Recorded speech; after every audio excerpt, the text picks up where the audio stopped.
აჭარის უმაღლეს საბჭოში ატესტაციის პირველი ეტაპის შედეგები გამოქვეყნდა, თანამშრომლების ნაწილი შედეგებით კმაყოფილია, ნაწილი კი არა და საკუთარი პროფესიონალიზმის დამტკიცებას სააპელაციო კომისიაში აპირებს. აჭარის უმაღლესი საბჭოს ის თანამშრომლები, რომლებიც ატესტაციაზე არ გამოცხადდნენ, რეორგანიზაციის დაწყებას და გათავისუფლების შესაბამის ბრძანებას ელოდებიან.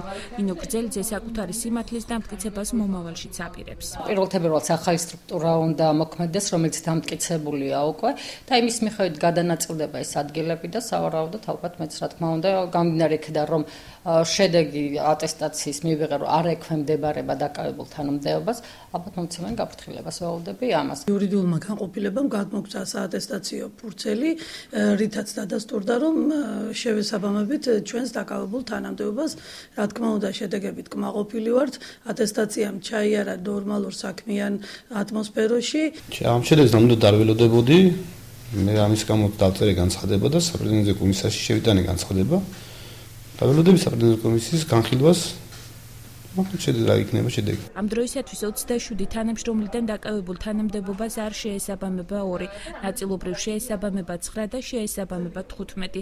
ერთი კი ექვემდებარება დაწინაურებას. საატესტაციო კომისიის წევრები აცხადებენ, რომ შედეგები რეალური სურათის ამსახველია. შედეგებთან დაკავშირებით პრეტენზიის შემთხვევაში შეუძლიათ სააპელაციო კომისიას მიმართონ. ძირითადად კმაყოფილი ვარ ატესტაციით, მაგრამ არის კმაყოფილების ზრდობა იმ მხრივ, რომ ისგანც ველოდით, რომ უფრო მაღალ შედეგებს აჩვენებდა. ჩვენ და გასაკვირად ეს ადამიანებმა ნაკლები ცოდნა გამოამჟღავნეს და საერთოდ რომ არ ველოდებოდი ისეთი ადამიანები წამოშდნენ და ისეთი ადამიანებმა გაიარეს დადების შეფასება მიიღეს რომ უბრალოდ მოხარული ვარ.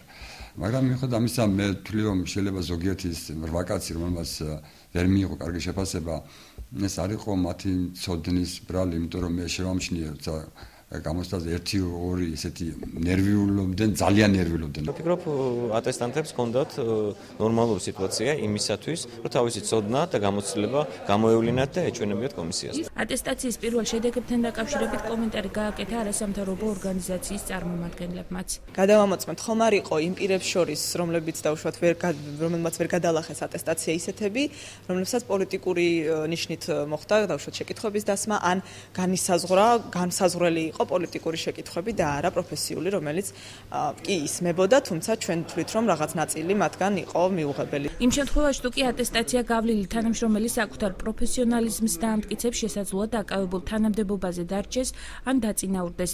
ატესტაციის მომდევნო ეტაპი აჭარის უმაღლეს საბჭოში 28 იანვარს გაიმართება.